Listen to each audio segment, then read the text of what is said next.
akka mootummaa dura dhaabbatu maaliif barbaachise? mootummaa dura kan dhaabbannu mootummaa dura dhaabbachuu maaliif barbaachise? Wanni wal dura dhaabbachuun kun maaliif barbaachise? mootummaa karaa nagaatiin qabsaa'u jechuun mootummaadhaaf eebba kennuu miti. Harka rukutaa fi ba'uu miti. Tokko tokko akka paarlaamatti dhaqanii nusuma jajuuf as jirra paartii hundeeffanne akka jedhan sanaa miti. Kaayyoo qaba. Kaayyoon qabsaa'uuf bilisummaa Oromootiif Oromiyaati. Amma Oromoon nuti qabsoofnuuf suni ajjeefamaa jira. Isi Oromoon kun Oromoon isin qabsooftaniif kamini Oromoon isin hin qabsoofneef kamini? Oromoon guutuun nuti qabsoofnuuf sun Oromoo guutuu lammiilee Oromiyaa keessa kan jiran Oromollee kan hin taane Oromoon ala kan jiran lammiilee Oromiyaa hoo jennu sirriitti hubadhu. Lammiilee Oromiyaa jechuun Oromoo Oromiyaa keessa jiru Oromoo kan hin taane kan Oromiyaa keessa jiru Oromoo Oromiyaan ala jiru kun hunduu lammiilee Oromiyaati. Lammiilee Oromiyaa nuti qabsoofnuuf sun har'a darara jala jiru. Sirna kanaan dhiitamaa jiru. Qabsoo isaaniitiin masaraa mootummaa qaamni galee deebisee isaaniitti qawwee gargalatmate. Obbo Battee adda bilisummaa Oromoo jedhama adda bilisummaa Oromiyaa hin jedhu.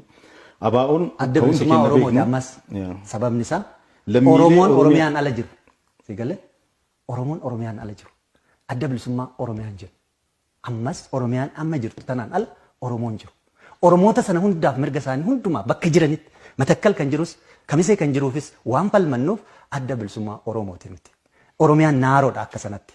Oromiyaan nuti jennu amma defined taatee jirtu tun baay'ee hiphoodha. Kanaaf Oromoon Oromiyaa irra bal'aa.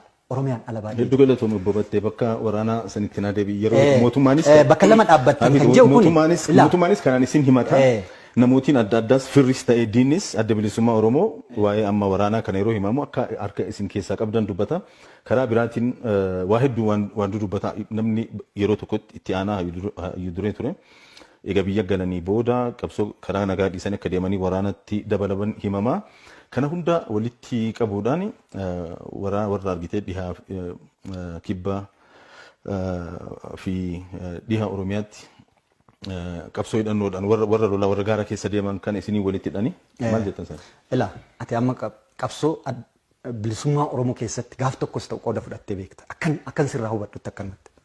Gaafa qabsoo Oromootiif baatu haadha kee abbaa kee mariisiftee baate hayyama isaanirraa fudhattee baate bakka dhaqxu itti himtee baate hin baane. Akkasuma hogganni adda bilisummaa Oromoo biyya galee ture sababa mootummaa kanarraa quufa dhabeef bahee qabsoo hidhannootti makamuu danda'a. Sanaaf adda bilisummaa Oromootti hin gaafatamu. Humna hidhate qaba ture adda bilisummaa Oromoo damee tokko waraana kana galchuu irratti rakkoo uumameen nutis hanqanneerra mootummaanis garmalee nu sardeera. Waraanni jirus wabii dhabeera warra galeerraa laalee mootummaa kana amanuu dadhabeera. Kanaafi isaanumti yeroo sana waan ololaa jiran turan beekta. Maal jedhaa turan? Haydureen adda bilisummaa Oromoo waraana ajajuu hin dandeenye galchuu hin dandeenye jedhan. Okay. Galchuu hin dandeenye. Dadhabne isinis immoo guyyaa 15 jettanii nu sardaa jirtu. Waraanni kun kaayyoo baheef qaba.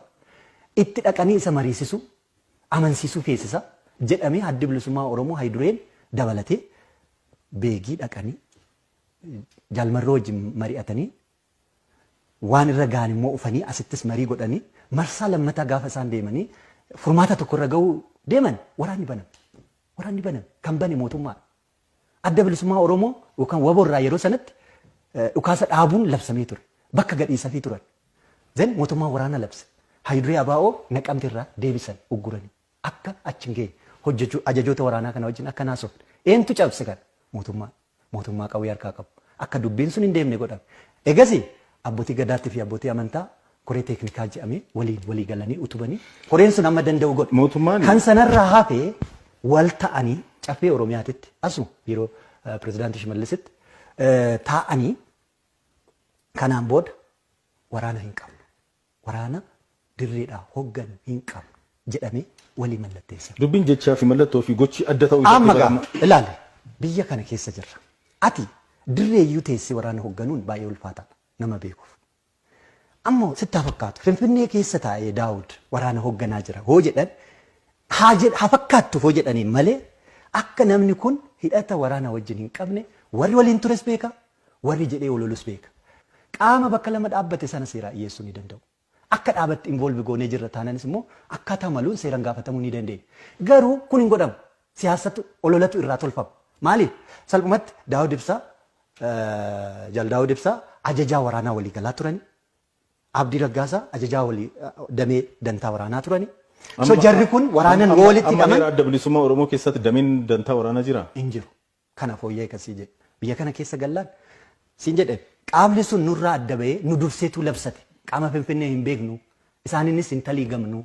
Kana booda isaan jalatti dirqama irraa fudhannu sin qabnu koree mataa keenyaa uummanne jedhanii labsan. Miseensonni keessan gariin keessattuu kan biyya alaa jiran warri miseensa aktiif miseensa adda bilisummaa Oromoo caasaalee biyya alaa jiran keessa qooda fudhatan suduudhaan yeroo marroo fi namooti kana fakkaatan waliin hiriiran ni dhagahama ni argina. Miseensi keenya caasaan keenya kan amma boordii filannootti galchinu namoota 10,000 fi 16 galchinu. Biyya alaarraa caasaa qabdan miseensota qabdan. Caasaa hin qabnu lammiin biyya alaa miseensa adda bilisummaa Oromoo ta'uu hin danda'u.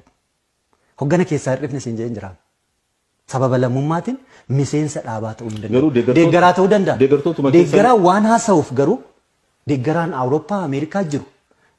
Afleeshinii abaa'oo qabu waan haasa'uuf hogganni abaa'ootti hin gaafatamu. Kana to'achuus hin danda'u. Rakkoon guddaan isaa nama ilaa babatte deeggartoota keessan adda bilisummaa Oromoo yoo milka mootummaa ta'uuf kadeemu deeggartoota isaa to'achuu hin danda'amu. Namuu hin danda'u. Biltsiginnaan deeggartoota isaa hunda to'atu danda'a. Har'a wanta akkasii hin jiru.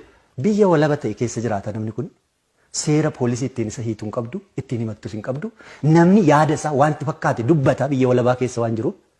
Kanas jiru hoggana keenya yoo ta'e isa seera ittiin gaafannu qabna.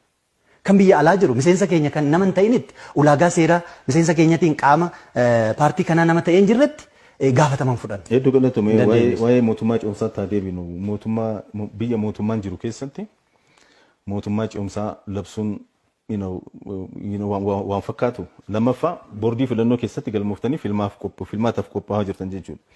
Amma mootummaa ce'umsaa labsitanii filmaata irratti ni hirmaattanii mootummaa ce'umsaa adda bilisummaa Oromoo labsitan yoomitti haa eegnu? Ka jalqabaa biyya mootummaan jiru keessatti kan jette dogoggora akka keenyatti mootummaan gadaasaa fixateera. Mootummaan gadaasaa fixate immoo mootummaa hin jedhamu. Caffeen Oromiyaatis gadaasaa fixateera.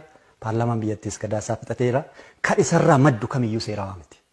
Kanaan booda kan ta'uu qabu konveeshiniin dirqamsiisa korri dirqamsiisi tokko murna hawaasaa hundumarraa kan walitti ba'e utubame hegeree Oromiyaa keessumattuu bakki rakkoon guddaan jiru siyaasni biyyattii wiirtuun siyaasa biyyattii diinagdee biyyattii as maddi jeequmsaas as Oromiyaan dirree jeequmsaa akka hin taane Oromoonii fi lammiileen Oromiyaa kamiyyuu kanaan booda tasgabbii akka hin dhabne qaamni na ilaallata jedhu hunduu dirree tokkotti dhufee ce'umsa yoo jennu mootummaa hanga filannoodhaan qaamni mootummaa ta'u paartiin mootummaa ta'u filamee mootummaan seeraa hundaa'utti murni hundumtuu walitti dhufee egeree Oromiyaatiif ni ta'a waan jedhu waliin kalaqee waliin roodmaappii kaa'ee ce'umsa sana waliin hoggane feetu qaama walaba ta'e isa abbaa imaanaa jedhu muudatee abbootii gadaasaa ta'u ogeeyyiis profeeshinaalis haa ta'u muudatee feetu immoo hundarraa kan walitti dhufe qaamolee jaarmiyaalee siyaasatillee dabalatee kan walitti dhufe kan waliin taliigan tokko uummatee ce'umsa kana hoggaa tokkoof isoo ta'e hanga filannoon sun adeemsifamutti geggeessuu qaba. Kana kan jennuuf filannoon itti deemnu eenyutu heera maalirraa maddeen aangoo maalirraa maddeen filannoo geggeessa. Boordiin filannootu amma namni hir'ateera. Nama hir'ate kana bakka buusu paarlaamaan seeraa miti akka jennu keenya. Paarlaamaan seeraa waan ta'an immoo boordii filannoo geggeessuu hin danda'u.